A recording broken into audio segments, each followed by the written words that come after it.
Assalamualaikum warahmatullahi wabarakatuh. Perkenalkan, nama saya Wahyu Wardana, NPM 204300050 dari kelas B.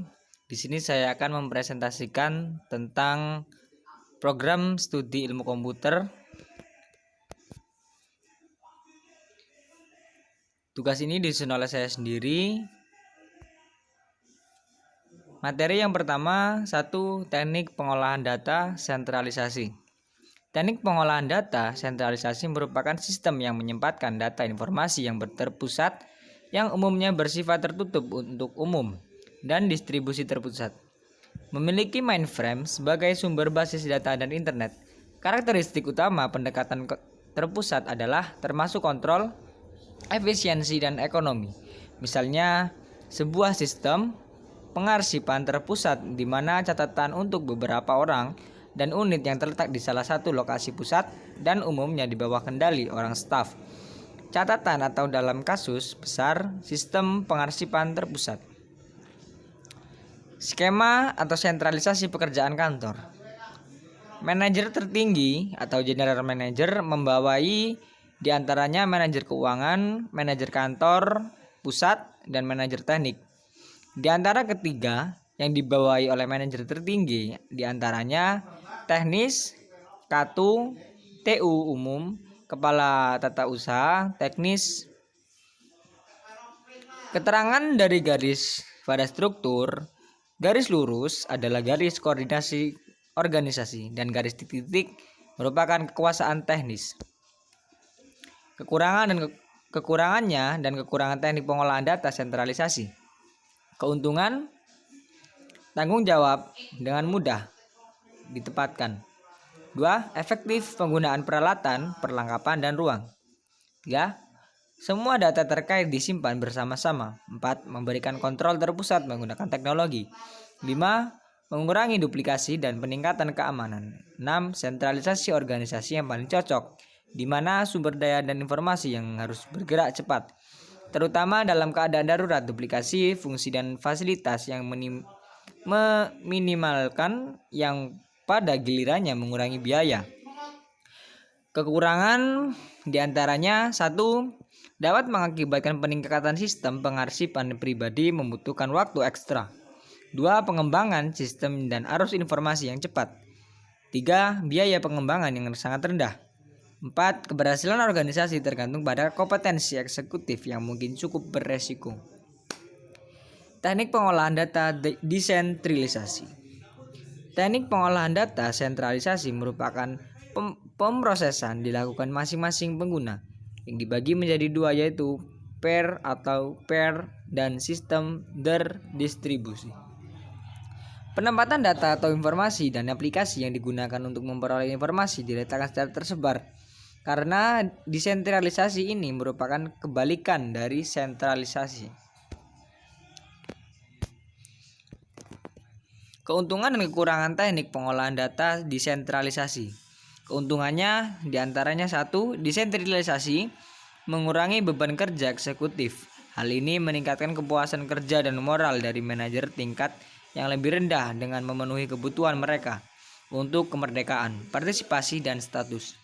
2. Pengambilan keputusan lebih cepat. Ini memfasilitasi pertumbuhan dan diversifikasi karena setiap divisi produk diberikan otonomi yang cukup untuk inovasi dan kreativitas. Ini memberi kesempatan kepada bawahan untuk mengambil keputusan sendiri. Mereka mengembangkan keterampilan manajerial yang akan berguna bagi organisasi dalam jangka panjang. Desentralisasi memerlukan rentang yang lebih luas dari kontrol dan tingkat lebih sedikit dari organisasi. Ini mempercepat sebuah komunitas. Kekurangan diantaranya 1. Desentralisasi meningkatkan biaya administrasi dan setiap divisi atau departemen harus memadai dari segala fasilitas fisik dan personil terlatih. Karena setiap departemen atau divisi menikmati otonomi substansial mungkin menyebabkan masalah koordinasi. 2. Kurangnya keseragaman dan prosedur konsisten. Sebagai departemen masing-masing mungkin memiliki kewenangan untuk merumuskan kebijakan dan prosedur sendiri. Kurangnya penganalisisan serta pengontrolan informasi. 4. Kurangnya keseragaman dan konsistensi. 2. Pengaruh distribusi pada suatu organisasi. Wewenang end user. Grup menjadi lebih besar dalam mengolah dan mengakses data, sehingga proses dapat dilakukan secara online dengan respon lebih cepat. 2. Wewenang end user. Grup menjadi lebih besar dalam pengolahan dan mengakses data sehingga proses dapat dilakukan secara online dan respon lebih cepat. 2. Entry data diserahkan ke user group sehingga user group bertanggung jawab atas keakuratan data yang di-entry. Pengolahan data yang bersifat fungsional disentralisasi, sedangkan informasi untuk kebutuhan tingkat strategis diproses secara terpusat. 5. Kemungkinan terbentuk jaringan baru dengan skala nasional atau internasional, atau dilakukan relokasi atau dihentikannya fungsi-fungsi yang tidak diperlukan. Manajemen fungsional yang lebih efisien serta bertanggung jawab penuh atas aktivitas-aktivitasnya. Dalam kurung, tidak ada alasan yang berhubungan dengan komputer di tempat lain. 2. Dapat dilakukan kontrol tingkat strategis yang lebih kuat terhadap inventory, cash flow, dan fungsi-fungsi yang membutuhkan kontrol secara pusat. 3. Harus dilakukan reorganisasi agar dapat diambil manfaat dari kontrol tingkat strategis yang terpusat dan pengolahan data tingkat fungsional yang terdesentralisasi sepenuhnya. Selanjutnya, harus dilakukan reorganisasi agar dapat diambil manfaat dari kontrol tingkat strategis yang terpusat dan pengolahan data tingkat fungsional yang terdesentralisasi sepenuhnya. Ketertiban manajemen puncak sangat penting bagi dalam penangkap, meluangkan yang dibawa oleh teknologi ini, maupun berurusan dengan masalah-masalah politik yang diakibatkan oleh distributed data processing. Kelebihan dan kekurangan pengolahan data terdistribusi.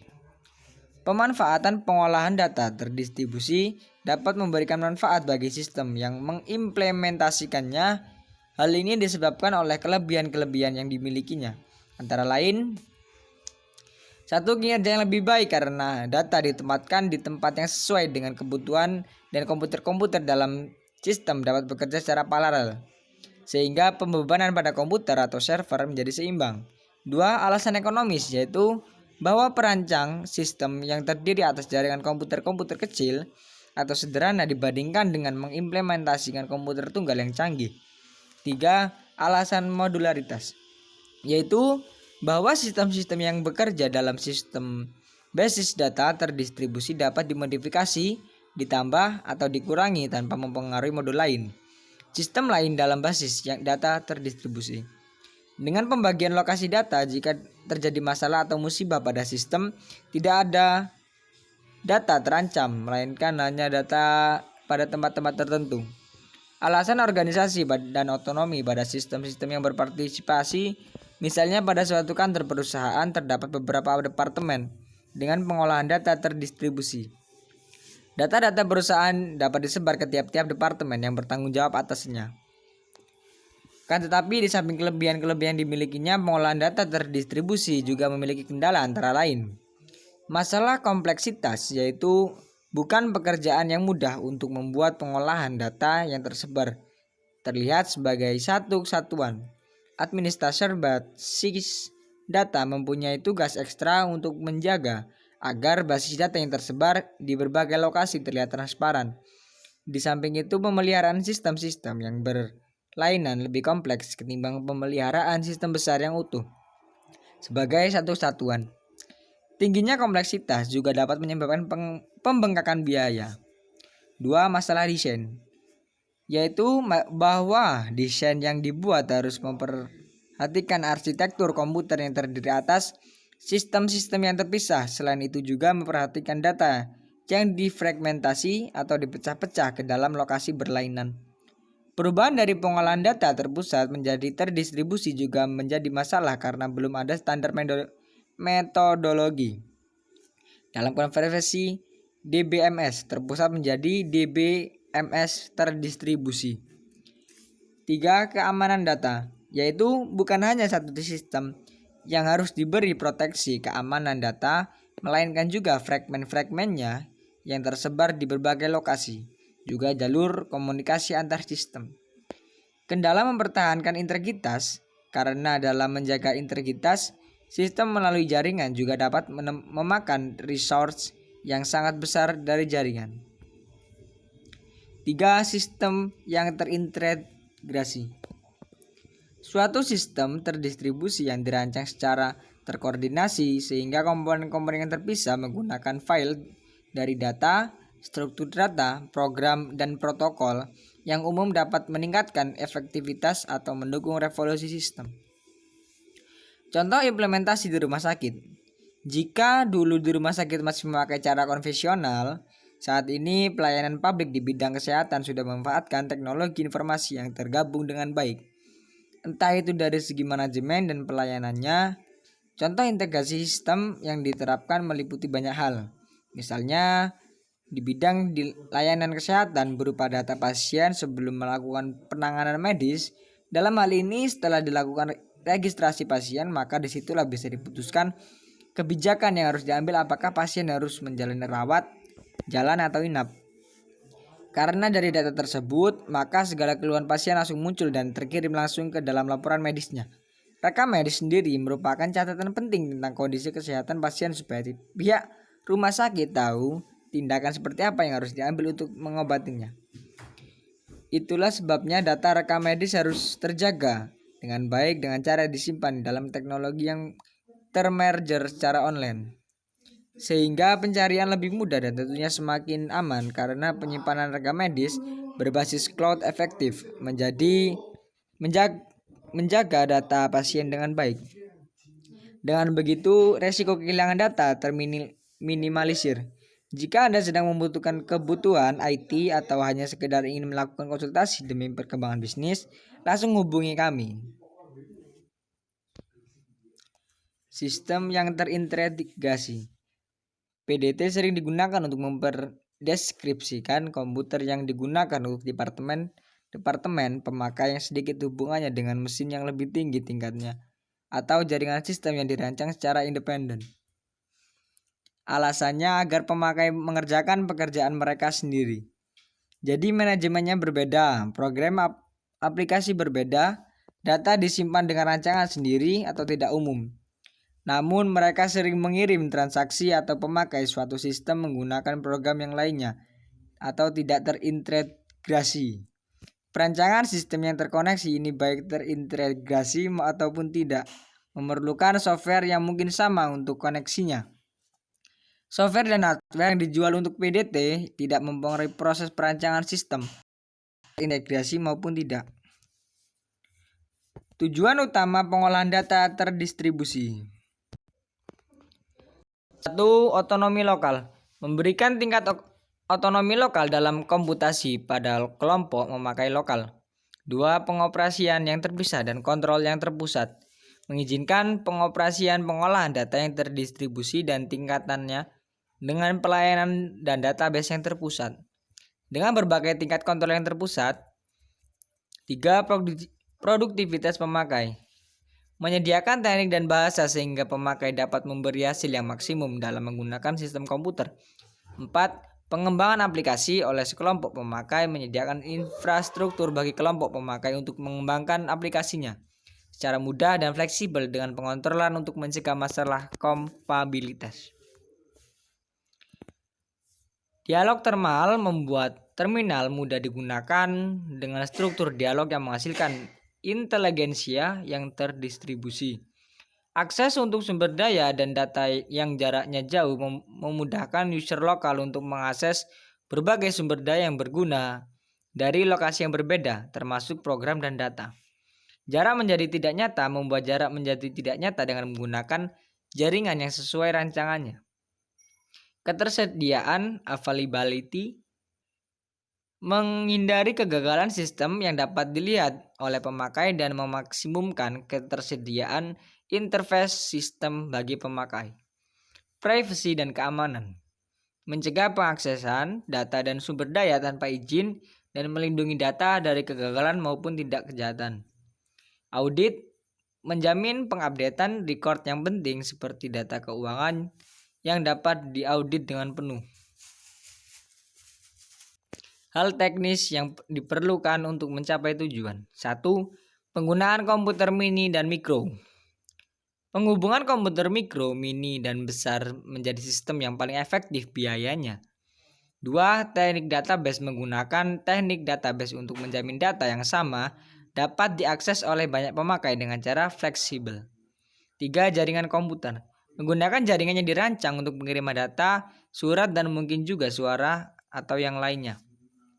Struktur jaringan yang fleksibel memberikan struktur jaringan yang memberikan fleksibilitas yang tinggi untuk menambah node atau sirkuit yang menangani lalu lintas terminal dan juga lalu lintas komputer ke komputer. Kontrol saluran yang standar menggunakan prosedur kontrol saluran yang standar untuk menghubungkan terminal-terminal dan untuk interkoneksi komputer. Terminal virtual menggunakan standar terminal virtual, unit logika, dan tampilan sehingga ketika terminal atau PC user diubah, program yang digunakan tidak perlu ditulis kembali.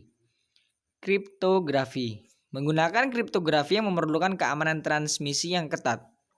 Keamanan menggunakan teknik keamanan yang ketat jika diperlukan. Audit menggunakan peralatan yang membuat sistem mudah diaudit. Bahasa tingkat tinggi menggunakan bahasa tingkat tinggi khususnya bagi user untuk mencapai fleksibilitas maksimum dalam mengakses data dan produktivitas maksimum dalam pengembangan aplikasi. Kamus data menggunakan kamus data untuk menjamin kompatibilitas file, record, and struktur data yang digunakan dalam unit penyimpanan yang terdistribusi. Strategi mengembangkan strategi pengolahan data termasuk di dalam 3 substrategi yaitu pengolahan data terdistribusi, database, dan jaringan. Oleh karena itu diperlukan pengembangan struktur manajemen untuk menjalankan strategi tersebut, diantaranya administrasi sistem terdistribusi. Untuk menjamin bahwa sistem yang terpisah dapat dihubungkan dengan kerjasama baik mungkin. Administrasi data terdistribusi untuk membantu perancangan data terdistribusi dalam merancang struktur data yang sesuai. Dan juga untuk menjamin kompatibilitas antara data pada PC yang terpisah.